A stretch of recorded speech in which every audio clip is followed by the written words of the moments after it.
we got a Chamber of Commerce Day today.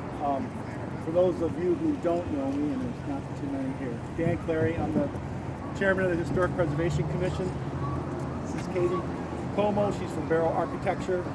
She's the author, primary author and researcher for the study that is what we're here to talk about today. I just wanted to take a minute to give you just a little bit of an overview of how we got to this point, and then I'll hand it over to Katie, and she'll tell you what we're going to be doing this morning. So,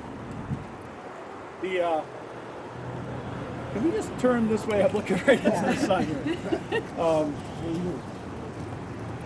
Back in November 2013, the village became a certified local government. We're one of 70 communities in the state that's certified local government, and what that does is that allows us to work closely with the State Historic Preservation Office in Albany, and puts us in line with the protocol with the National Park Service, and allows us to begin the steps to legislate as a historic district or historic preservation commission. The Historic Preservation Commission first met in early 2014. And since then, we've received a grant from SHPO and the National Park, through the National Park Service, and hired a consultant and worked for a year on putting together this study. And in October, that study was finally reviewed and approved by the SHPO office in Albany, and here we are today. They have made specific recommendation for an area to be designated as a historic district. We will be holding public hearings, a public hearing on that sometime after the first of the year. The commission will, and we'll be, having the public in to talk about it, and also then at that point make a decision, what the district will be and where it will be, and from then on legislate in that district if it's approved. The actual report, which Brian's got a copy, or Tina's holding a copy, and I've got a copy here, is on file at the Historic Commission up the street, and that's also at the Basel Library, and I'm hoping very soon the village will be putting it up on the website. So we can just go on that. With that, I'm going to introduce Katie Como. She's from Barrow Architecture. We've been working closely together since I think last summer. And she's very smart about this kind of stuff, and she's going to take you through what we're going to do today, and just a little bit of an overview of the report, and then we'll get on our way. Again, thanks for coming, and I also want, Brian Sorelli's here, one of our board members. I want to thank Brian. Brian's put in a lot of time and effort. He's been my right-hand man on this, and I really appreciate everything he's done. All right, well, thank you. Thanks, Dan and Brian. Thanks for having me out here to do the project in the first place, and then to come back today. And I'm not the loudest, so feel free to come in closer if it's hard to hear me. And we'll be moving to where there's a little less traffic, so it'll be easier. But I really enjoyed doing this project. I'm not from here, I'm from Rochester, and I usually do projects kind of between Syracuse and Buffalo. So this is a little outside my usual area, which is great for me because one of the things that's really fun about my job is I learn something new. I get to know a new community in every project. So while there's often a lot of things in common from project to project, each one is a chance to learn about something new as well. And so this one was really new for me. I mean, I started doing my research, and on the first day I read about Palatine Germans, and I went, what is this? I have never heard of this before. I mean, out in my part of the state, there was really no development until after the Revolutionary War, and here you've got people settling in the 1720s. So it was a whole different era, a different kind of development pattern that was really interesting for me to learn about. So the good part of that is how interesting it's been for me. It also means I'm not as much of an expert on all the details of your local history. I learned a lot. I don't know everything. Certainly the Historical Society knows way more than I ever will, but I did learn a lot about it. I think the flip side, kind of the plus side also for me not being from here, is I can see things from a different perspective. I think it's, no matter what your community is, you kind of see it every day and you don't even see it really. You kind of take things for granted, you don't see what's around you, or maybe you think about what used to be there and not what's there now. And so I'm not looking at it like that. I'm looking at what you have here today and, trying to learn about the history of that, and also think about it going forward. So that's kind of what I'm doing.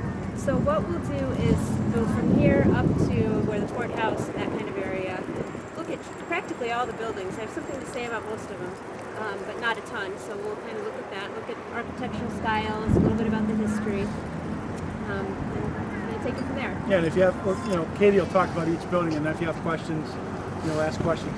If you have specific questions, we can take them right then to kind of move it along. Yeah, definitely. So we initially were looking at possibly including both sides, the other end of Main Street as well as this area. So I actually looked at a larger area, and then we narrowed down on the commercial tour. The reason for stopping here is because today this is obviously a huge barrier with the, all the traffic. It's a very wide road, but historically that was the case too. I'm sure you all know there were 6 or 8 railroad tracks going along there. So that was a very significant barrier. There was a tunnel going underneath, but I think that just, that resulted in these 2 areas developing very separately. So while that south part of Main Street has a lot of interesting history, it's a different thing. So that's why we didn't include it this time around. That's certainly worthy of study in the future, because that has a very interesting history as well. So what else did I want to say about that? Oh, the other thing I want to say is that I think a lot of the books that I read about Herkimer really talk about the 18th century, about the French and Indian War, the Revolutionary War, General Herkimer. That stuff is all really interesting and an important part of your history, but it's not what we see here. It's really not reflected in the buildings. Everything from that is mostly gone. So I think people often tend to think, well, unless George Washington was here, my community is not significant and important. And that couldn't be farther from the truth. History did not end in 1800. It also didn't end in 1945, which a lot of people tend to think like, oh, everything up till World War II was great and then it fall downhill from there. That's not really the case either. So we're going to be looking at a historic period that doesn't include too much about 1700s. It's really about the late 1800s into the kind of mid 1900s. It's kind of when your community was really developing into what you see today. And you do have one very important artifact from the 1700s that people may not really think about, and that's your street pattern. So the way communities develop their initial street pattern really actually tells you quite a lot about what the first European settlers were interested in and what they were maybe modeling their communities on. So in New England, the town squares, and someplace like Savannah, they have a very rigid grid pattern. Here you had a street pattern that was a legacy of those first Palatine Germans who came in the 1720s. They divided their land up in a particular way. Later realized it wasn't working for them because one person got the best spot, which is here. So they redivided that in the 1760s, so everybody got a new allotment of land. And then the wars happened and things were chaotic. So in the 1790s, they finally came back and really divvied it all up in a very orderly fashion and set up Prospect, Main, and Washington streets. And that's what you still see today. So it's very easy to pick that out on early maps. You see the shape of that original land that was divided up. And so you're kind of, to me, the strongest relic of the 17th century that you have is that street pattern, which is a little intangible, but I find that stuff kind of cool. All right, so let's see. We'll start. No, if there's anything still back there. I think there was also a bowling alley in the basement. So yeah, I guess that's about way in the back. So She's a movie theater? in the back, yeah. I don't know how you got in. I don't know if there was. Yeah, we've been inside the movie theater. There were 2 movie theaters here. Yeah, there was one One here that far and there. one right next to it. That used to be the Marine Midland Yes, Exhibit. It yeah. was a Liberty Theater. Yes, I Beautiful, saw pictures yeah. there. Oh, great. Oh, it's a beautiful theater. Yeah. You remember? So this building really has kept a lot of its detail up above. And this is one where I don't know what you call this style exactly. It's kind of an inventive, I don't know exactly what it is. But the Heinz building, there were a couple different Heinz buildings, so I kept getting a little confused. But this one is one of the Heinz buildings. They used a different color brick to make it stand out a little bit. And the lintels, so above the windows, and then some of that, the kind of somewhat arched features up toward the top. That's all cast stone, I would imagine, which is a concrete kind of masonry product. that one has kept a lot up above. The storefront, not original, but that's kind of the way it goes around here. Okay, in a lot of places. I don't mean to here.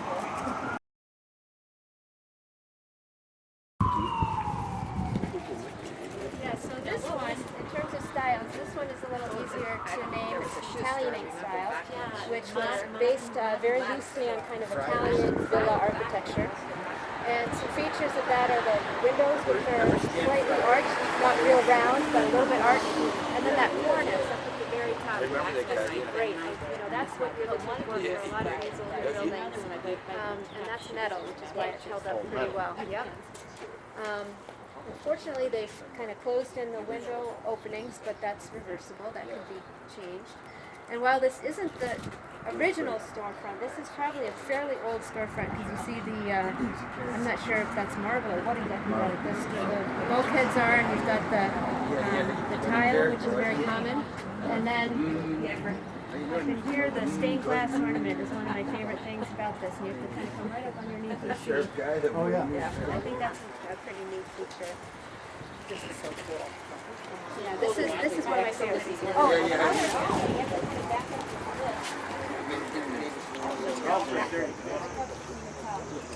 But if you can see, well, I don't. Building asking for the windows. It obviously has the Sour Bread Corporation.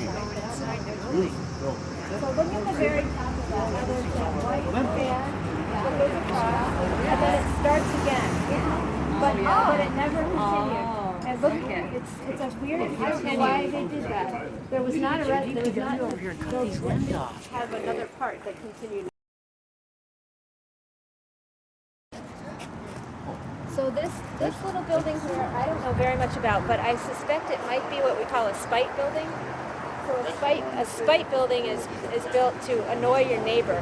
And I'm kind of wondering whether there was an alley here and there was a dispute between the two and somebody decided that they'd fill it in. I don't know if that's the case, but you do see that sometimes. Yeah, you do see people building something just to block someone's view or block out that alley. So it's total speculation on my part, but when you see something that little, it's not that practical. The brick is very different from.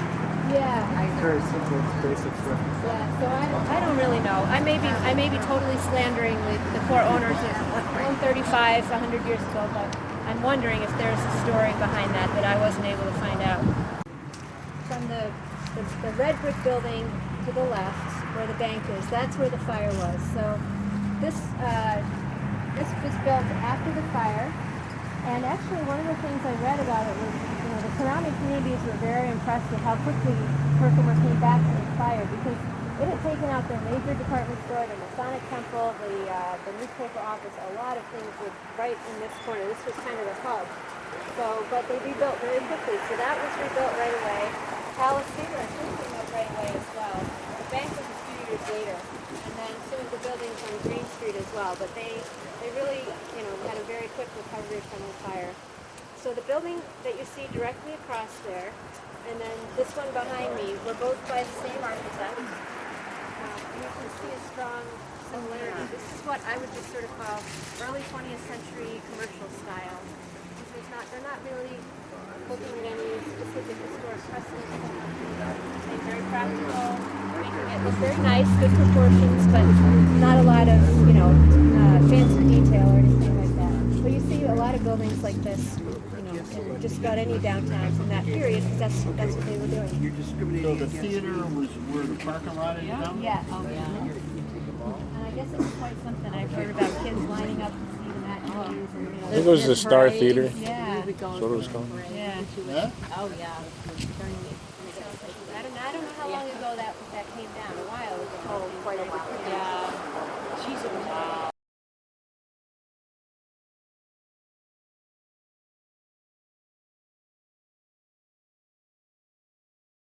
sophisticated classical architecture to try to give people a sense of confidence that this is an institution that's been around a long time, and we have plenty of money to put up this nice building, and you don't have to worry. You can give us your cash, it will still be here.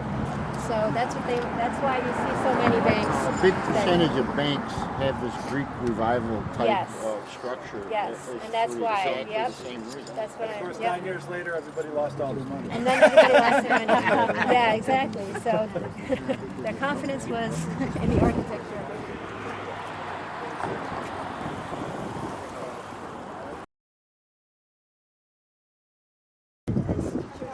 There is still one around the corner as well.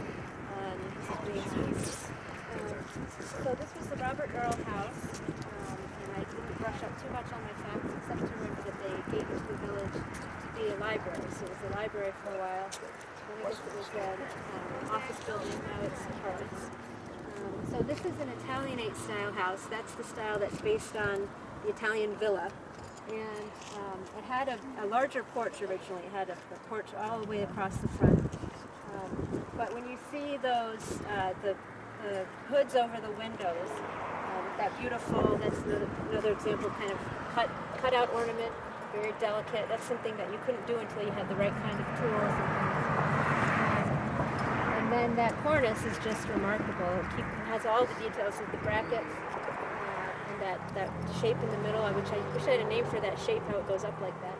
And then it's got a cupola at the top, which we can barely see, but from across the street you see it better. Yeah, this is one of my favorites. See the tall windows, these are all the windows have been shortened to fit kind of normal size sash, but originally that would be all filled with windows, which would be really amazing to see. So that is a gorgeous building, definitely one of your treasures. Thank you. Now, sad story right from when it was actually built. It has two names. So if you see above the door on the right, it's the Arlene or Arline, I'm not sure. And then at the very top it says Nellis. So the owner, the builder, his name, or the man who had it built was George Nellis. And either just before or while it was under construction, his daughter died. Her name was, I think it was Mildred Arlene. So he named part of the building for her. So that's where that name comes from. She was, I think, 17, or she was pretty young. So that's another one that's lost its cornice. That's a pretty, it's common. It's hard to get up there and maintain your cornice, so a lot of times people will just take them off rather than have to worry that it's going to come off of its own volition. So kind of unfortunate, but it happens. Now this one over here, that's another one of my favorite buildings. I can tell you it was my grandfather's building. Oh, really? Okay, so dealership. so it's Griffin Lane. Okay, car dealership. They were in a different building. I think they were in the brick one across the street there with the big windows.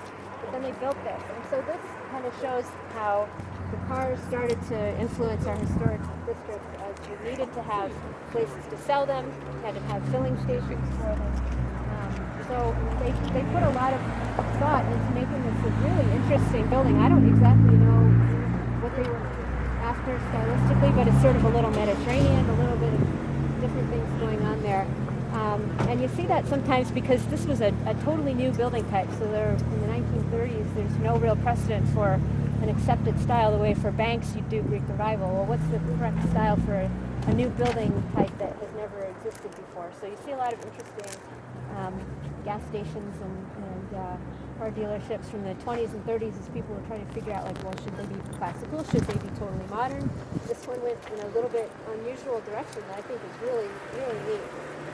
And it would be really cool if the original bays could be opened up again. The ramps are windows. still all Are in they? there. Oh, They that's are. neat. That's cool. So I think Luckily, the that's a cool state has building. kept up the building. Oh, they've done a good job. It's an interesting building.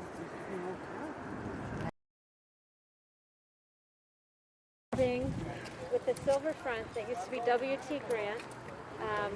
There's a few like this in the potential district that were built in the 1950s and 60s, and really are products of their time in a way. In that you started to see one-story buildings where people wanted these kind of more open floor plans for these big department stores. and much less detail. You know, it was expensive to try to recreate what had been done in the past. So and people were looking for a very fresh, modern look. You know, that was what was popular in retail at that time. So that building, as far as I can tell, that is pretty much how it looked originally. I don't know about that green thing. Does anybody know if that projecting It happened just maybe 20 years ago Okay. or something like that. I remember when they were kind of doing over the... Because the photo I Look for the saw was building. when it was under construction. It didn't have that, and I thought, well, that doesn't, to me, that didn't look like it fits. But so the question with the historic district is something like that something that you consider contributing or non-contributing? And I can't actually even remember where we came down on that one, but I think you kind of set a date. So in this case, we'd say our date might go from, I think I said 1793 because of street pattern, 1793, but really you don't have any buildings that old here, up to maybe the kind of early 1950s, because some of those early 1950s buildings, they were still pretty respectful of the traditional streetscape. So this one, even though it's only one story, it has a lot of transparency in the facade, so that's a traditional thing, is being able to see in the windows, and it's built right up to the street. So, you know, you might consider something like that contributing to the district, even though it's not what you usually think of as historic. But people have to remember that history didn't stop, you know, at some point. We tend to think of things over 50 years old being historic, and that gets a little hard for people to think about as they reach 50 years old themselves, but that can be. We're not antiques. No. Now the next one, this is another one of my favorite buildings. And I'm happy to see, because when I was here, I don't think there was anything in that building. So I'm happy to see that there's now somebody using it. That was the Salvation Army Citadel, and they had an auditorium in the back. Actually, I think they called it what did they call it? A chapel. And they had living quarters up above for the Salvation Army officers. So I think that's a really neat little building, and I'm really glad to see someone has fixed that parapet up at the top, and it's looking better. The next one is where Lanning and Foltz was before they built that. Yeah. So that's why it has those big windows at the front. Okay.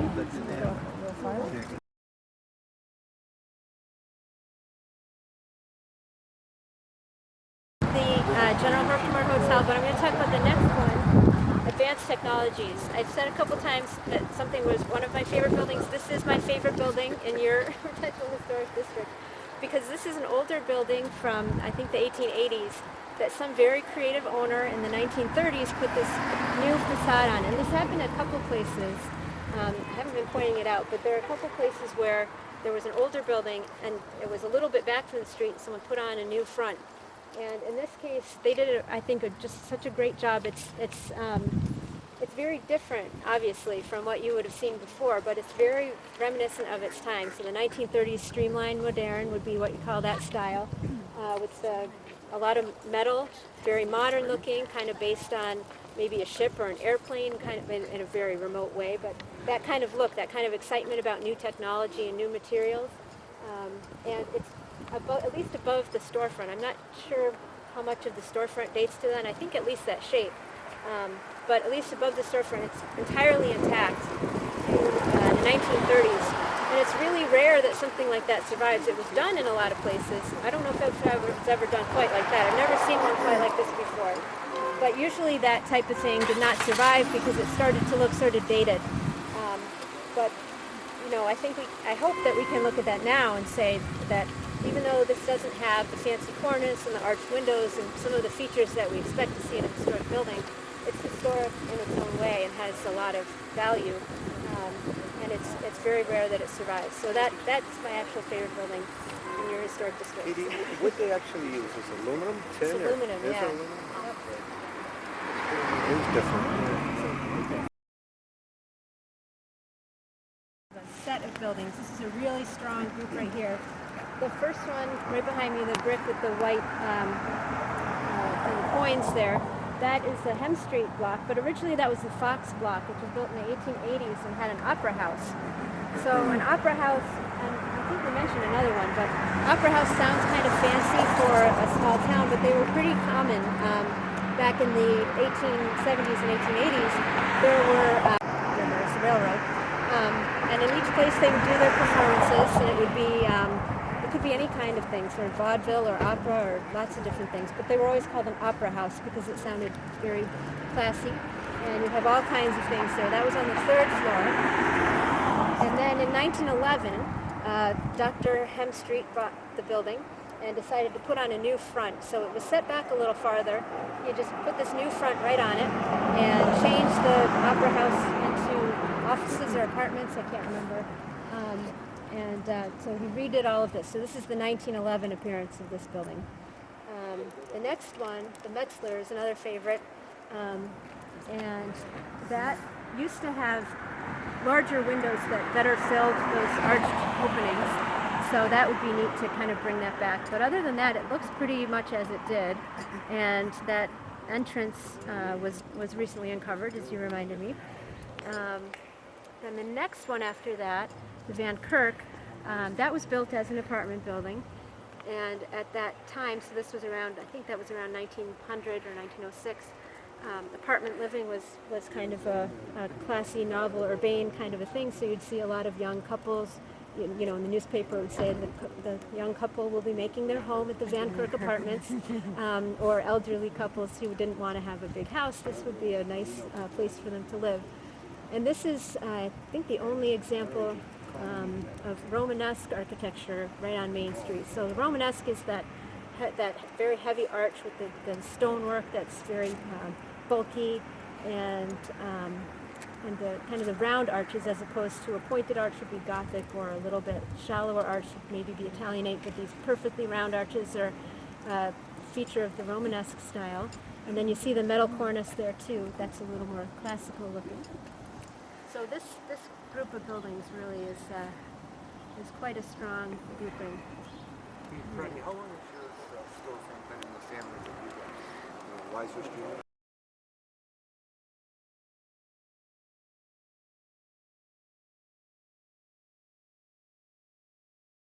I can help you. I'm a grant writer. I can help you. Yeah, the CLG grants that we've done, I've done 2 so far. They're pretty straightforward, but it does take some time. Sure does. Appreciate the offer. Oh, I'm sorry. Does anybody else have any other questions? Yeah, what's going on with the old colony building? You know this building? The building used to be it's a mansion. It's on the left, a gray building. Mrs. Hannah used to own it, right? Yeah. I don't know if she still does. Who owns it now? It was Mrs. Hannah owned it at some point, but I don't know if she still does. Oh, there's nothing in there? Yeah. I think there's some offices, aren't there? Bruce There Ward was, had I his don't know. Bruce Ward had his office in there for a while. Yeah, we surveyed it, but it's in the report. But we're not looking at that as part of the district at this point. It's a nice building. Yeah, there's a lot of nice buildings up there. That we've actually surveyed that area, so we can pick up that area at a later date. Yeah. And we're actually looking at potentially coming back at another time and looking around the park. Yeah. And yeah, kind of another along nice German area. Street, Yeah. kind of down where I live in that triangle with Church Street. Yeah. You know, in that whole area, there's some interesting things. The state came here back early last year, right? It was St. Patrick's Day, 2015. And they came and they actually went through the whole village and looked at, and they came back and said, these are the 3 areas that we think you should kind of consider. And then Katie, we kind of focused in on the Main Street area because that's where the Board of Trustees really was interested in, and where they're really kind of all the planning efforts are focused now. And, you know, so we've kind of zeroed in on that. So we'll, you know, hopefully as we go down the line, once we kind of get up and running, we'll be expanding to look at other areas of the village that also have historic interest. And that's nice because Sherman Street and Caroline Street are traffic areas, and that would look nice if all of that could just come together. Yeah, well, it's a long-term process, so we made a lot of progress in the last year. We came from just coming together as a board to standing here with a finished product, getting ready to go And it's to wonderful. the next step. So we appreciate everybody coming out today. I hope you found it interesting. And you did a great job. And Katie, thank you. Brian, thank you. Coming all the way from Rochester early in the morning. All right, Carolyn, you ready?